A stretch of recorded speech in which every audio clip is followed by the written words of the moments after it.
Mga tropang tambay sa Tokwahan. Anong trip ang masarap? Eddie, Food Trip. Sa dinami-dami nga ng street foods dito sa Tokwahan, Imus, Cavite, napansin ko itong isang cart na dinudumog at pinipilahan ng mga tao. Sa mga tropa, meron ako dito nakitang cart na dinudumog talaga. Hindi ko alam kung bakit. Ito ang daming tao. Ay grabe, dinudumog ang daming tao. Ano kaya meron dito? Parang meron po dyan. Ba't ang daming tao? Uy, meron sila ditong kakaiba. Anong kakaiba, ate? Dynamite siomai. Dynamite siomai? Oo. Kakaiba yun ah. Dynamite na ginawang siomai? Kakaiba yun ah. At balita ko nga rin na 19 years old Roblox player pala ang may-ari nito. Ito.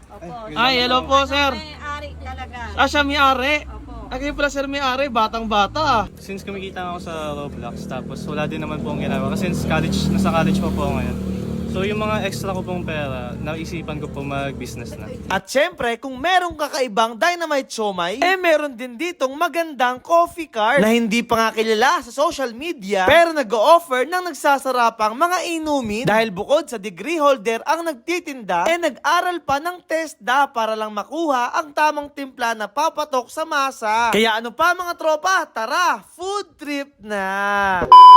Nandito nga ako ngayon sa Tokwahan dito sa Imus, Cavite nang makita ko tong isang food cart na dinudumog at pinipilahan ng mga tao dahil sa kakaibang tinda nito. Ito nga ang Street Savory Bite na may pangkaraniwang street foods, may fishball, may kikiam, may cheese stick at may kwek-kwek. Pero ang pumukaw ng pansin sa lahat ng tao dito at dahilan kung bakit sila pinipilahan itong kakaiba nilang dynamite na ginawang siomai na may cheese sa loob, may siling haba, may pork giniling at nakabalot pa nga sa wrapper na kulay green na galing pa nga daw sa Antipolo. At balita ko nga rin mga tropa na isang successful 19 years old Roblox player ang may-ari nito. Isipin niyo nang dahil lang sa Roblox nakapagpatayo siya ng isang negosyo. Kung nagsasarapang kape at inumin naman ang hanap nyo, syempre may ire-recommend ako sa inyo. Gusto nyo ba yung mura at mala Starbucks nga ang lasa? Yung tipong abot kaya at talagang pangmasa? Dito na kayo sa Coffee Expresso na sobrang affordable at marami ka pang pagpipilian. May classic iced coffee, may premium iced coffee, may matcha series, may fruity at may soda pa. O diba? Kaya dito ka na. Dito nyo nga lang din sila makikita sa Tokwahan. Nandito sila ng 8 PM to 1 AM tuwing weekends. At kapag weekdays naman nasa Lumina Mall daw sila. At nandito nga ako para tikman yung kakaibang Dynamite siomai ng Street Savory Bites at itong caramel macchiato ng Coffee Expresso. Kaya ano pa mga tropa, tara, tikiman na! At yun nga mga tropa, napadaan nga tayo dito sa dinudumog na cart dahil nga sa kakaiba nilang Dynamite siomai. Ayan o, kulay green. Tapos mga tropa, meron din sila dito mga street foods katulad ng kwek-kwek, tapos fishball, at meron ding homemade cheese stick at saka kikiam. Meron din tayo ditong biniling kape. Ayan espresso. Talaga namang masarap nga daw. Siyempre, titikman din natin to. So, para mga tropa, tikman na natin to lahat. Kung uunahin natin titikman dito, yung kanilang pinagmamalaki na Dynamite siomai. Dahil ito naman lagi natin natitikman sa mga street foods. Titikman muna natin siya ng walang toyo. Ayan sarap po. Kakaiba yung lasa niya. Nasang lasa ko yung pagka-dynamite niya. Tapos yung wrapper, may lasa din talaga. Titikman naman natin siya ng may toyo, tsaka may chili oil. Wow! Ayan. Ito muna yung tinikman natin. Tikman natin. Sarap! Grabe! Kaya pala wala ng kalamansi sila.